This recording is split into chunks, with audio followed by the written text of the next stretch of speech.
కేరళలోని తిరువనంతపురంలో అనంత పద్మనాభ స్వామి ఆలయం గురించి మనకు తెలుసు. అత్యంత ధనవంతమైనటువంటి హిందూ టెంపుల్ అది. 1,00,000 కోట్ల రూపాయల విలువైన సంపదను ఇటీవల కొన్నేళ్ల కిందట ఆలయ నేలమాళిగల నుంచి బయటికి తీశారు. దాన్ని బట్టి మనం ఆ ఆలయ చరిత్ర ఎంత గొప్పదో మనం అర్థం చేసుకోవచ్చు. ఆ ఆలయాన్ని ట్రావెన్కోర్ రాజవంశీకులు సేవకులు వాళ్ళ ఆధీనంలోనే ఆలయం ఉంటుంది. ట్రావెన్కోర్ అనేటువంటిది కేరళ మలయాళ అంటే ఆ కొంకణ్ ఏరియాలో ఒకప్పుడు అతిపెద్ద వంశాలలో అది ఒకటి. ఇప్పటికీ ఆలయం అవన్నీ కూడా ఆ ట్రావెన్కోర్ రాజవంశీయుల చేతుల్లోనే ఉంటాయి.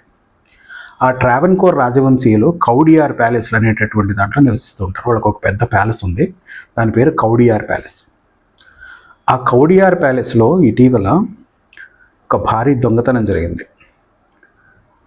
ఆ ప్యాలెస్లోని బెడ్రూముల్లోకి వెళ్ళి బెడ్రూముల్లో ఉన్నటువంటి బీరువాలను పగలగొట్టి అందులో దాచినటువంటి బంగారు, వజ్రాలు, అనంత పద్మనాభ స్వామితో కూడినటువంటి కొన్ని లాకెట్లు, ఇలాంటివన్నీ కూడా విదేశాల నుంచి తెచ్చినటువంటి కొన్ని ఆభరణాలు, ఇవన్నీ కూడా ఉన్నాయంట.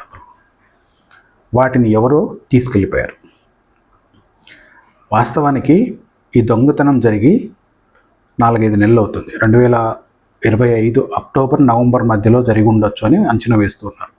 అప్పట్లోనే దీనికి సంబంధించి రాజవంశీకులు పోలీసులకు ఫిర్యాదు చేశారు. అయితే ఇది రాజవంశానికి సంబంధించినటువంటి వ్యవహారం కాబట్టి వెంటనే పోలీసులు దీనిపైన కేసు నమోదు చేయకుండా దర్యాప్తు ప్రారంభించారు.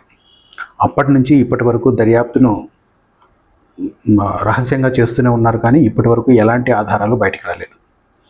అయితే ఇప్పుడు ఇలాగే దీన్ని వదిలేస్తే కష్టమవుతుందనేటువంటి భావించి 2 రోజుల కిందట మార్చి 14న దీనిపైన కేసు నమోదు చేశారు. ఇప్పటికీ అవి ఎక్కడున్నాయో, ఎవరు దొంగతనం చేశారో ఎవరికీ తెలియదు. నేరుగా ప్యాలెస్లోకి వచ్చి ప్యాలెస్లో బెడ్రూముల్లో ఉండేటటువంటి బంగారు ఆభరణాలను బీరువాను పగలగొట్టి తీసుకెళ్లారు అంటే ఖచ్చితంగా ఆ ప్యాలెస్కి సంబంధించి బాగా అనుభవజ్ఞులు, ప్యాలెస్కి సంబంధించి అణువణువు తెలిసిన వ్యక్తులు చేసి ఉండొచ్చు అనేటువంటిది ఒక అనుమానం. ఎందుకంటే బయట వ్యక్తులు లేదా బయట దొంగలు ఎవరైనా వస్తే ప్యాలెస్లోకి వచ్చి అంత వేరే వస్తువులు ఏవి పోకుండా కేవలం ఆ వస్తువులను మాత్రమే తీసుకెళ్ళడం అనేటువంటిది జరగదు. కాబట్టి తెలిసిన వాళ్ళ పని అయి ఉండొచ్చు అనేటువంటిది కొన్ని అనుమానాలు ఉన్నాయి. కానీ అది ఏం జరుగుతుంది ఏంటి అనేటువంటిది ఇప్పుడైతే తెలియదు. దీనిపైన విచారణ అయితే జరుగుతూ ఉంది. మరి చూడాలి ఏం జరుగుతుంది అనేటువంటిది వేచి చూద్దాం.